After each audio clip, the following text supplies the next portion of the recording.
Good morning, and welcome to a short bit of bonus content for the Wirraway versus Heclapar campaign. I had a request from a viewer to review ship losses, and I thought I'd take a few minutes to review those losses as I know them and aircraft losses and chat briefly about them. So here goes. Let's take a look at what the ship's sunk report says. I'll sort by allies first.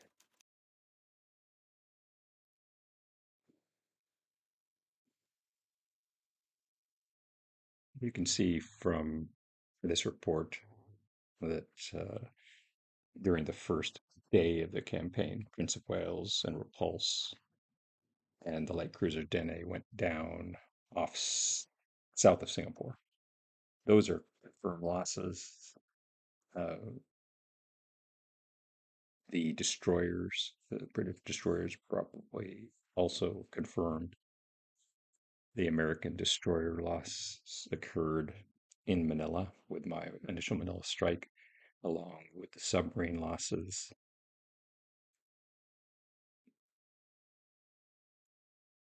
As the day went on, there were other shipping losses, and on the next day, some of the Asiatic fleet flush deckers were defeated in the slebs. More submarines, according to this, sunk as they were trying to leave Luzon.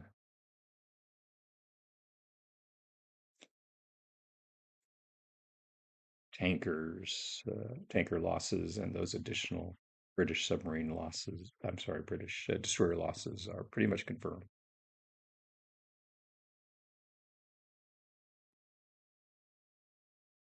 Dragon and Durban were definitely sunk.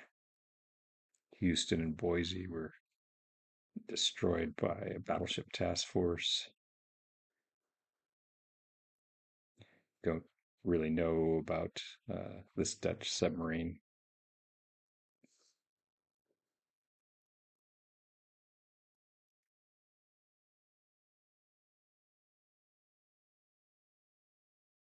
Sure about Bagley.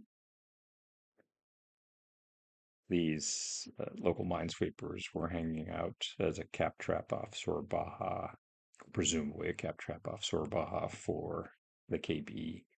The KB was able to sweep the fighters away, but wasting bombs and torpedoes on those local minesweepers, as I recall.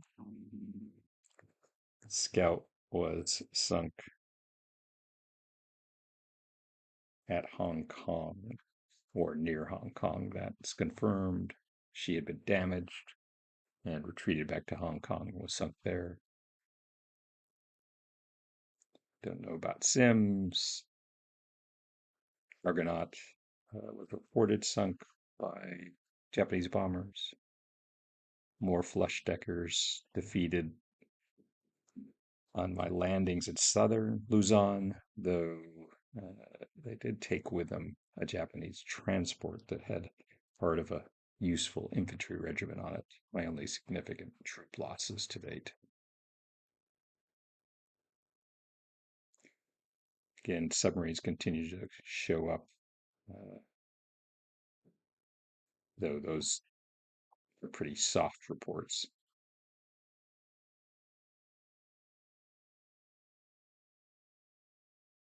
That's what it looks like for the Allies. I think the light cruiser Moriartis was also sunk. However, when I look at aircraft losses and look in particular at walruses,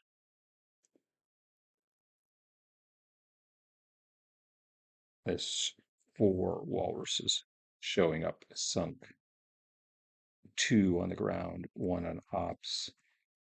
between them, Prince of Wales carry and uh, Pulse carry four, and Moriartis, which was badly damaged in the initial strikes at Singapore and damaged again a week later, carry five. So the bottom line is, while I'm very confident Prince of Wales and Repulse were sunk, saw them go down, never saw Moriartis go down, even though she was crippled and then damaged again a few turns later. So can't confirm. Moriartis is gone. Never saw her make an escape from Singapore. We'll come back to the aircraft after talking about Japanese shipping losses.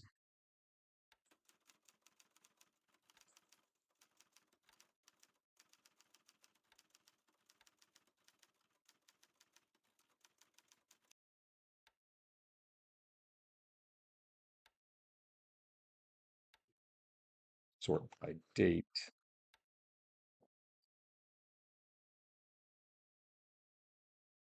So his during my initial landings, his coastal guns, both at Rabaul and Wake, targeted my the best transports, which is fine.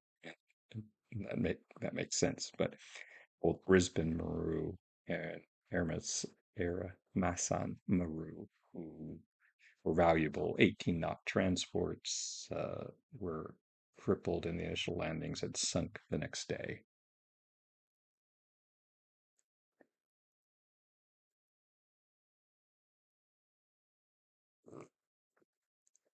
Mio Maru, another valuable 18 knot transport, uh, was sunk off Singkawang. Um,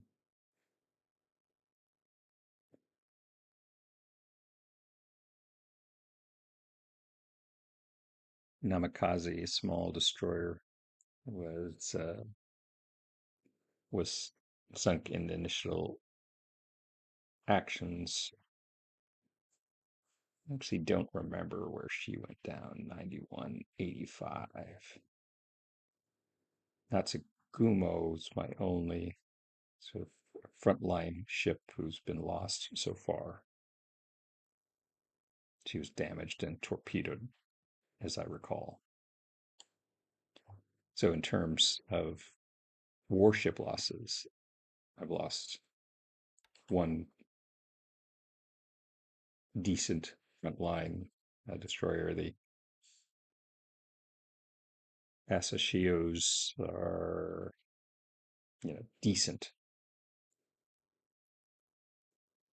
destroyers. Namikaze was, a World War One era, just post World War One, as I recall from the Minikazes.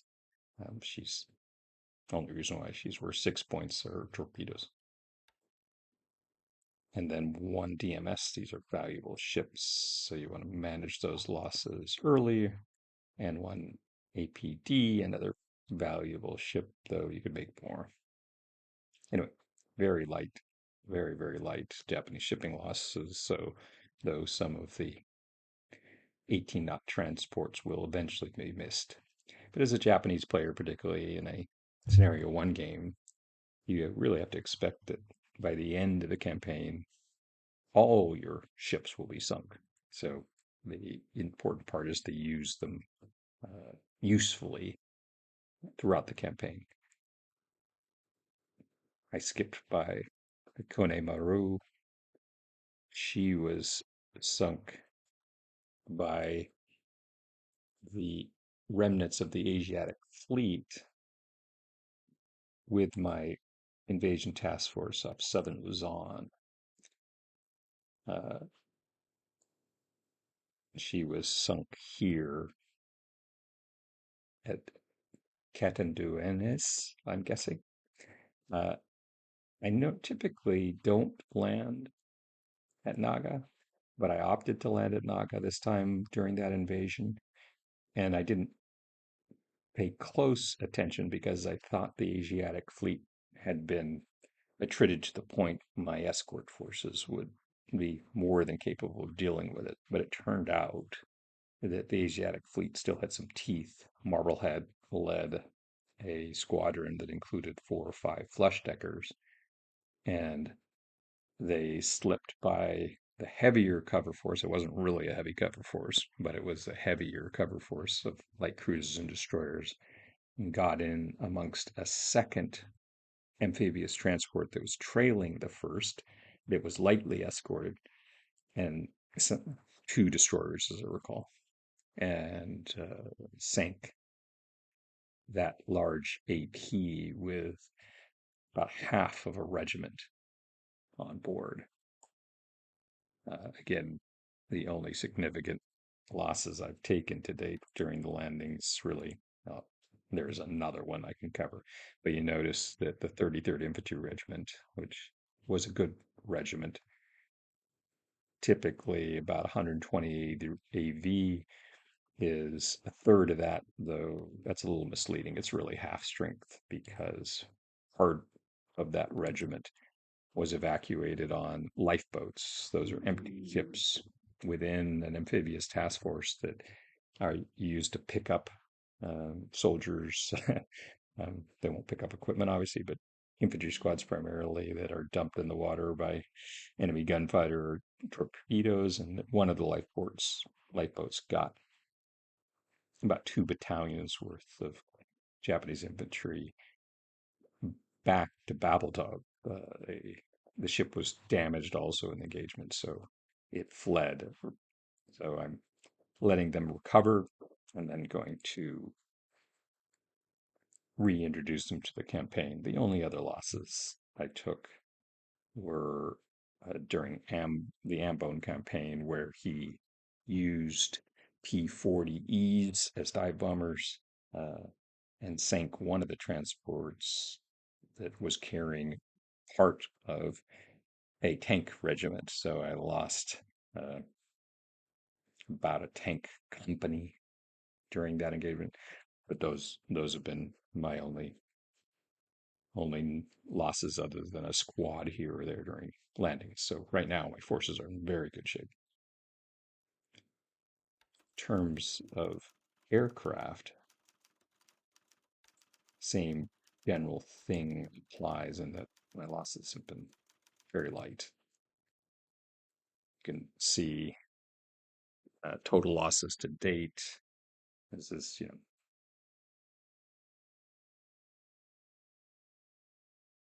about 3 weeks of fighting. Buffaloes are the number one destroyed aircraft, followed by Sallies.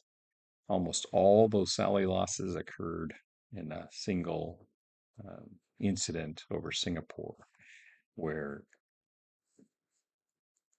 the sweeps were uncoordinated, came in after the first Sentai of Sally's arrived and got chewed up by buffaloes. Of course, flak over Singapore, even flying at altitude, slowly attrits them. Hudsons have been hammered primarily as they try to attack shipping. Same with Ildepeace. Only lost 13 zeros so far to air. Not probably about that same total number of fighter pilots for Japanese naval aviation. Warhawk, most of these losses occurred when over the recent sweeps above Manila, as they were trying to defend Manila, and during the Ambone attack, where they were used as dive bombers. Dutch bombers have been getting hammered over time. You can see Catalinas. They've been keeping using them pretty aggressively as attack aircraft with torpedoes where possible. Note my VAL losses, 10 other than ops, so and fewer than that in pilots. These Wildcat losses all occurred on Wake. Dutch fighters have just slowly been getting into it. Seagull losses are all off. It's cruisers in the Asiatic fleet. demons. Not sure what the 7 ops losses on the demons are. Sonya's often targeted uh, when they're because they're easy to shoot down. Sonya loss has been very light, which isn't particularly important. Betty losses very light. Nell losses very light. I I'm pretty careful with the Bettys and Nells, using them in naval search role until I need their range and combat power. Um, Bettys in particular carry good bomb load over tremendous range. So I only use them when I need that range or if their torpedoes are needed. But I am careful not to put them in a position where they're going to fly in unescorted against enemy fighters. So those are the losses, uh, both air and sea to date. Um, just review points for Allied ships reporting 1,060 points versus about 163 for the Japanese. Feels about right. And in terms of losses in the air, it's approximately 2 to 1 in favor of the Japanese, though um, the ratio is more like 3 to 1 in air-to-air losses, the rest being ops, flak, etc. This isn't too surprising. Uh, it this early in the campaign, though. Um, yeah, it's the Japanese generally should have a favorable air-to-air loss rate, and generally should have a unfavorable flak and operational loss rate. Um, these are a little skewed in the favor of the Japanese so far, but we'll see. The fights over Java and Palembang are just beginning, and then comes Burma. Hope this was helpful for those who like to track the losses and appreciate your interest. And we'll talk again soon.